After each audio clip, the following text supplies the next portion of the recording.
Hello les amis, donc je voulais d'abord vous montrer mon cadeau ici.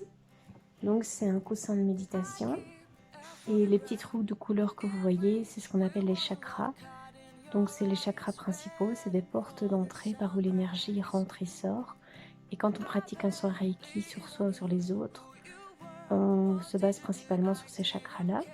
Et donc pour ma part, je mets les mains à distance des chakras quand c'est sur quelqu'un d'autre, mais quand c'est sur moi, je mets les mains sur mon corps. Quand je le fais à quelqu'un d'autre, disons que je sens mieux l'énergie quand je ne touche pas la personne. Donc voilà. Et je voulais aussi vous montrer mes cartes de sagesse. Donc c'est des cartes que je tire pour faire un état des lieux de ma journée.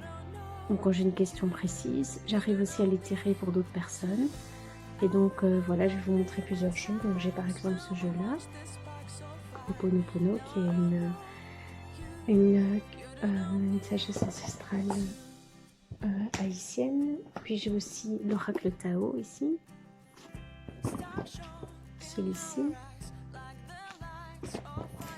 celui-ci. Pour ma part, celui que j'utilise beaucoup pour le moment, c'est les portes de l'intuition.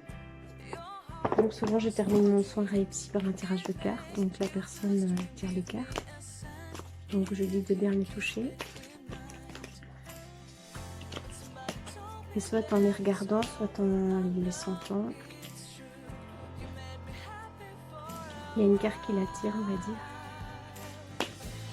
Et donc je vais juste faire un tirage ici en direct. Donc, pour ma part, il y a une carte ici qui m'attire, donc je vais la tirer. Je pensais pas spécialement quelque chose de précis, donc ce sera plutôt un état de la journée. Donc la carte que j'ai, c'est la famille. Donc il est mis, appuyez-vous sur vos acquis et vous ferez la paix avec votre histoire. Donc voilà la carte. Et donc après, il y a une petite interprétation ici que je lis toujours à la personne. Il y a l'interprétation, puis aussi l'action, donc des petites choses à faire.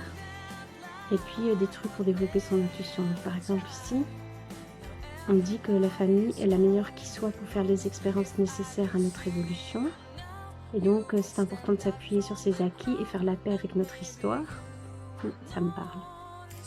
Et c'est alors que vous en écrirez une nouvelle.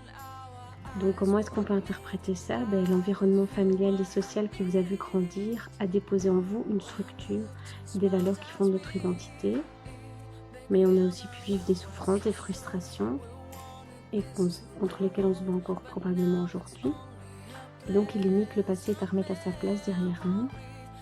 Et les luttes, les reproches nous font encore renforcer nos difficultés. Donc c'est important de se détacher du négatif et ne garder à l'esprit que ce qui a été bon et constructif pour nous. Mais on peut aussi se servir de ces difficultés passées pour en faire des leviers de réussite dès maintenant. Car ça nous a fait grandir d'une manière ou d'une autre, on a survécu à tout ce qui s'est passé.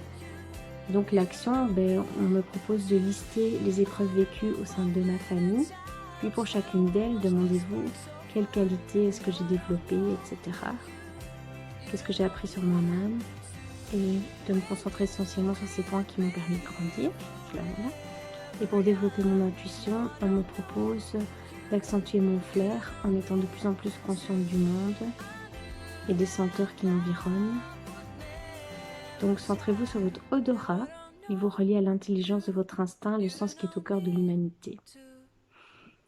Voilà, donc je vais accentuer mon flair en étant de plus en plus consciente du monde actuel. C'est vrai que c'est une carte que je ne tire pas souvent, mais elle me parle bien, donc voilà.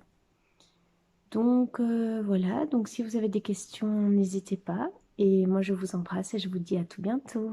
Je vous aime, au revoir.